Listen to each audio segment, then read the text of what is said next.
ಮುಂಚೆ ಇದ್ದ ಪೇಯ್ನ್ ನನಗಿಲ್ಲ. ಮುಂಚೆ ನಾವು ಸಹಿಸ್ಕೋಬೇಕು ಇಲ್ಲ ಸಾಯಬೇಕು ಎರಡೇ ಕಂಡೀಷನಲ್ಲಿ ನಾನಿದ್ದೆ. ಇಬ್ಬರು ಮಕ್ಕಳು ಇದ್ದಾರೆ.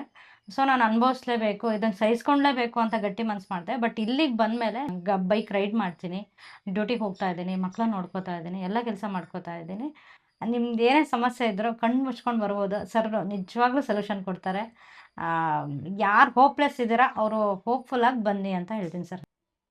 ನಮಸ್ತೆ, ನಾನು ಕಾವ್ಯ ಅಂತ ತೀರ್ಥಹಳ್ಳಿಯಿಂದ ಬಂದಿದ್ದೀನಿ. ನನಗೆ ಸೆಕೆಂಡ್ ಪ್ರೆಗ್ನೆನ್ಸಿ 3rd ಮಂತಿಂದ ನನಗೆ ಸಿವಿಯರ್ ಬ್ಯಾಕ್ ಪೇಯ್ನ್ ಇತ್ತು. ಲೆಗ್ ಪೇಯ್ನ್ ಅಂದರೆ ರೊಟೇಟ್ ಆಗೋಕ್ಕೆ ಆಗ್ತಾ ಇರಲಿಲ್ಲ, ಮಲ್ಕೊಂಡಾಗ ಆಚೆ ಈಚೆ ತಿರ್ಗೋಕೆ ಆಗ್ತಿರ್ಲಿಲ್ಲ. ನಾನು ಡೆಲಿವರಿ ಆದಮೇಲೆ ಅದು ಸರಿ ಆಗುತ್ತೆ ಅಂತ ಹೋಪಲ್ಲಿದ್ದೆ. ಬಟ್ ಡೆಲಿವರಿ ಆದಮೇಲೂ ಕೂಡ ಸೇಮ್ ಪ್ರಾಬ್ಲಮ್ ಕಂಟಿನ್ಯೂ ಆಗ್ತಾ ಇತ್ತು. ಏನು ಪ್ರಾಬ್ಲಮ್ ಅಂಥೇಳಿ ನಾವು ತಿಳ್ಕೊಳೋದಕ್ಕೆ 6 ಮಂತ್ ಬೇಕಾಯಿತು. ಬಟ್ ನಾವು ಅಲೋಪತಿಗೆ ಹೋದಾಗ ಪರ್ಮನೆಂಟಾಗಿ ಟ್ಯಾಬ್ಲೆಟ್ ತೊಗೋಬೇಕು, ಇಲ್ಲ 6 ಮಂತ್ ಇಂಜೆಕ್ಷನ್ ಹಾಕೋಬೇಕು ಅಂತ ಹೇಳ್ತಾ ಇದ್ರು. ಸೊಲ್ಯೂಷನ್ನೇ ಇಲ್ಲ ಅಂತಲೇ ಇದ್ವಿ, ಹೋಪ್ಲೆಸ್ ಕಂಡೀಷನಲ್ಲೇ ಕೂಡ ಇದ್ವಿ. ಆಯುರ್ವೇದಿಕ್ ಮೆಡಿಸಿನ್ ಎಲ್ಲ ಮಾಡಿದ್ವಿ, ಬಟ್ ಯಾವುದೂ ಕೂಡ ನನಗೆ ಅಷ್ಟೊಂದು ರಿಸಲ್ಟ್ ಅಂತ ಅನಿಸಿರಲಿಲ್ಲ.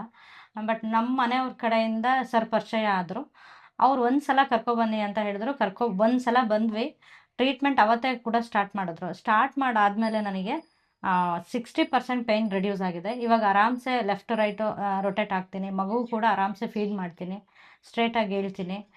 ಮುಂಚೆ ಇದ್ದ ಪೇಯ್ನ್ ನನಗಿಲ್ಲ. ಮುಂಚೆ ನಾನು ಅನುಭವಿಸ್ಬೇಕು, ಸಹಿಸ್ಕೋಬೇಕು ಇಲ್ಲ ಸಾಯಬೇಕು ಎರಡೇ ಕಂಡೀಷನಲ್ಲಿ ನಾನಿದ್ದೆ.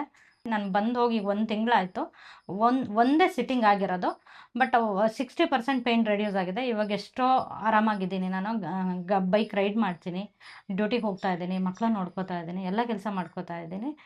ಪೇಯ್ನು 60% ರಿಡ್ಯೂಸ್ ಆಗಿದೆ sir. Thank you so much. ಏನು ವೃತ್ತಿ ಮಾಡೋದು ನೀವು?